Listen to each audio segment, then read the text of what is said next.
जो डेमोक्रेटिक के विशेषज्ञ हैं उनके अनुसार विश्व जो है वो एक लोकतांत्रिक मंदी के दौर से गुजर रहा है। और भारत जो है उसका एक ज्वलंत उदाहरण है।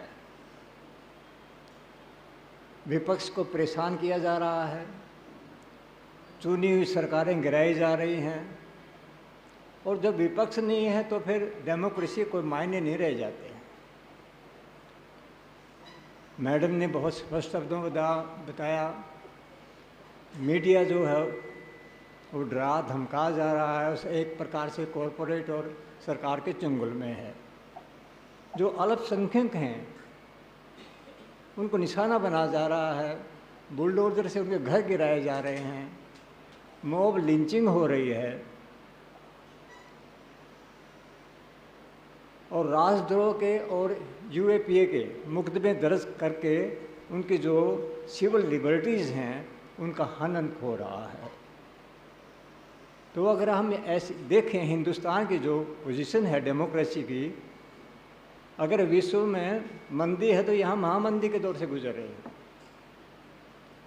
और जो कुछ संगठन हैं जो कि डेमोक्रेसी पे नज़र रखते हैं, उनके अनुसार इंडिया में हाइब्रिड शासन है, यानी कि डेमोक्रेसी का भी और निरंकुशता का भी, दोनों का मिला जुला। मैं एक और बात की ओर आपका ध्यान आकर्षित करना चाहता हूँ। हाल ही के वर्षों में एक नई राजनीतिक संस्कृति का विकास हुआ है जिसको पोस्ट ट्रूथ पॉलिटिक्स कहते हैं, हिंदी में सत्य के बाद की राजनीतिक संस्कृति जो है।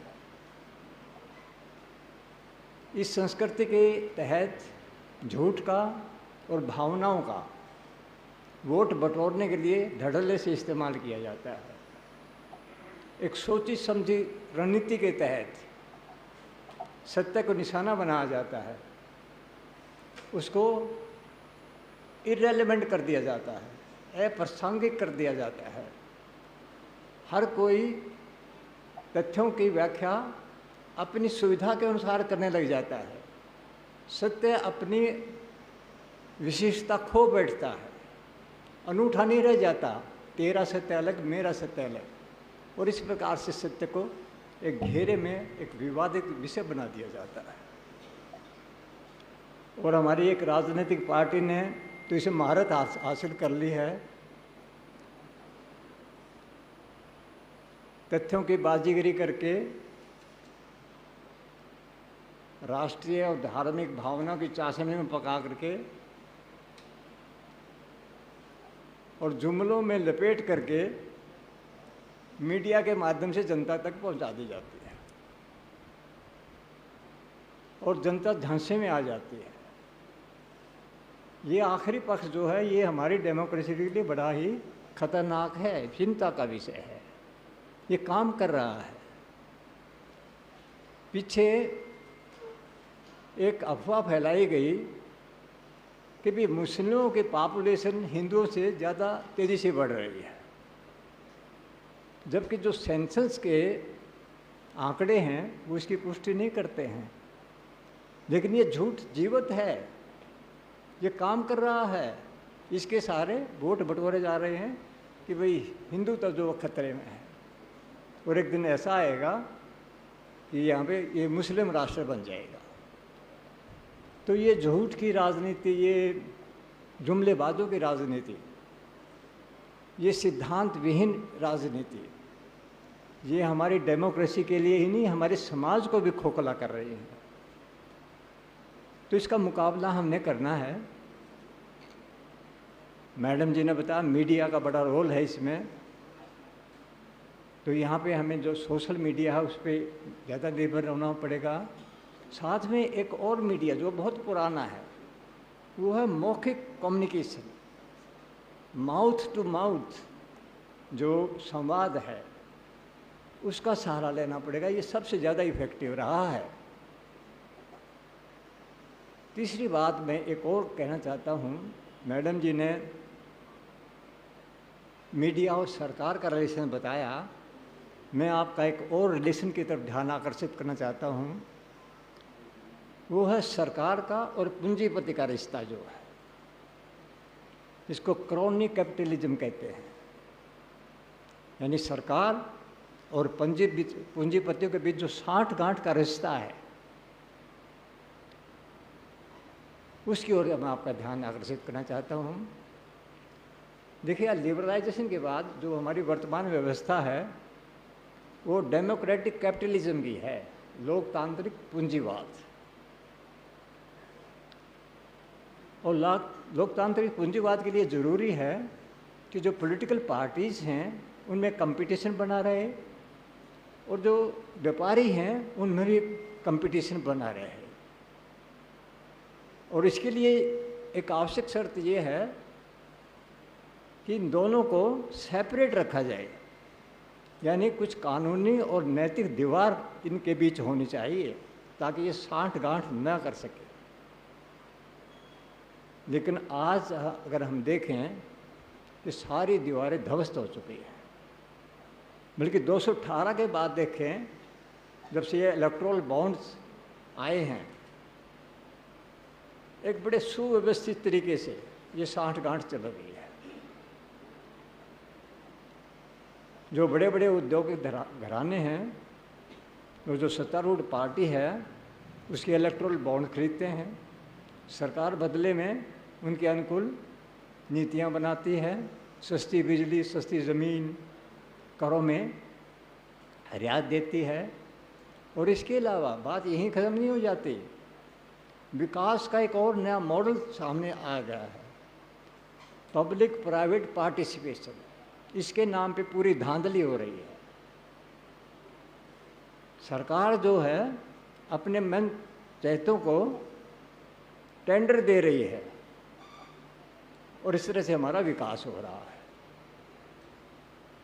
मैडम जी मुझे सही करेंगे, यानी कि इसका जो नतीजा है वो ये है कि हम समावेशी विकास नहीं कर पाए हैं।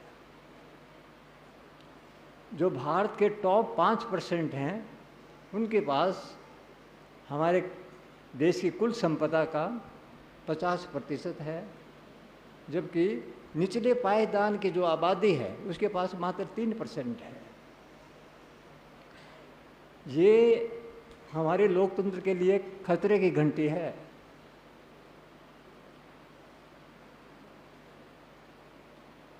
लोकतंत्र तभी तक मीनिंगफुल है जब तक कि प्रत्येक मतदाता आर्थिक रूप से स्वावलंबी है। अगर वह आर्थिक रूप से स्वावलंबी नहीं है तो अपने मत का उपयोग जो है बगैर किसी दबाव के नहीं कर सकता।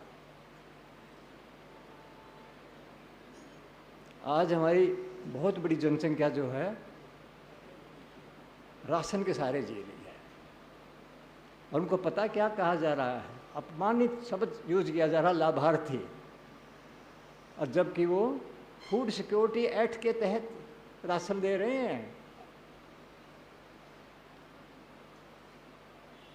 यानी जो सिस्टम का बचा खुचा खा रहे हैं उनको तो लाभार्थी कह दिया, और जो मलाई चाट रहे हैं वो कमाऊ पूत है। तो ये हमारी डेमोक्रेसी की खतरनाक बात है। और बगैर समावेशी विकास के हम एक मजबूत मध्य वर्ग नहीं बना सकते। और ये देखने में आया है, जहाँ जहाँ मध्य वर्ग शक्तिशाली है, मजबूत है, वहाँ डेमोक्रेसी भी मजबूत है। इनमें सीधा रिश्ता है।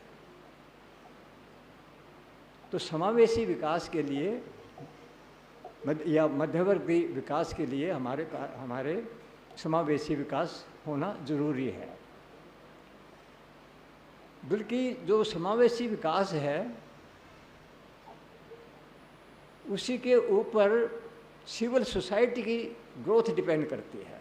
ये मध्यम वर्ग ही है जो कि सिविल सोसाइटी के विकास की उर्वरा भूमि तैयार करता है। इसी से आती है सिविल सोसाइटी जो है, और जो कि पूरी व्यवस्था की पहरेदारी करती है। तो हम किस तरह से ये हमारे पास एक बड़ा चैलेंज है कि ये जो साँठ-गाँठ चल रही है इसको कैसे तोड़ा जाए और हमारी डेमोक्रेसी को किस प्रकार से मजबूत किया जाए।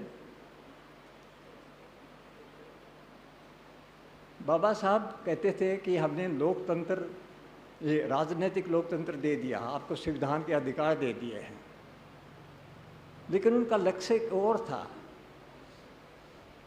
वो था सामाजिक लोकतंत्र, यानी कि लोकतंत्र को जीवन की पद्धति बनाना। ये समावेशी विकास के बगैर नहीं हो सकता।